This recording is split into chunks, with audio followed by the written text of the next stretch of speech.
Junior Shakib ভাই যারে বিয়া করছে তার একটা সন্তান আছে, কিন্তু সে পরিচয় দিতে চাচ্ছে না। তার চেহারাটা দেখেন কেমন। এটা আমার ছেলে, আর এই যেটা হচ্ছে আমার ওয়াইফ। আসো যান, এদিকে আসো। ছেলেকে পরিচয় দিতে চায় না গাইস। সো আমি ছেলে নিয়ে বিয়ে করছি। এটা ছেলের পরিচয় না দেওয়ার কারণ আছে, কারণ সে তো সেলিব্রিটি হয়ে যাচ্ছে। ছেলে থাকলে সমস্যা না, মান সম্মান কমে যাবে না, তার জন্য ছেলের পরিচয় দিচ্ছে না। তার চেহারাই বোঝা যাইতেছে সে যে অহংকারী অহংকারী বাবা আছে। যে মাইয়া সন্তানের পরিচয় দিতে চায় না, আর তুমি তো একটা কালাসান জুনিয়র সাকিব, তোমারে কেমনে পরিচয় দিব ভবিষ্যতে? চিন্তা করো ভাই, তুমি যে একটা ধরা খাইছো, একটা মাইন্ড কার্ড চিপায় পড়ছো, ভবিষ্যতে বুঝবা যে কি ধরাটা খাইছো, বুঝছো? ছেলে কি বলে একটু শুনেন আপনারা।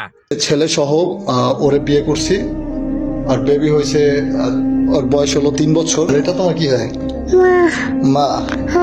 তুমি কার পেটে হইছো? যখন কইছে এটা তোমার কি হয়, বলছে যখন মা, তখন চেহারাটা দেখছেন কেমন করছে? সন্তানের পরিচয় দিতে চায় না, চিন্তা করছো? আর ভবিষ্যতে এই জুনিয়র সাকিব বাইরে কেমনে পরিচয় দিব?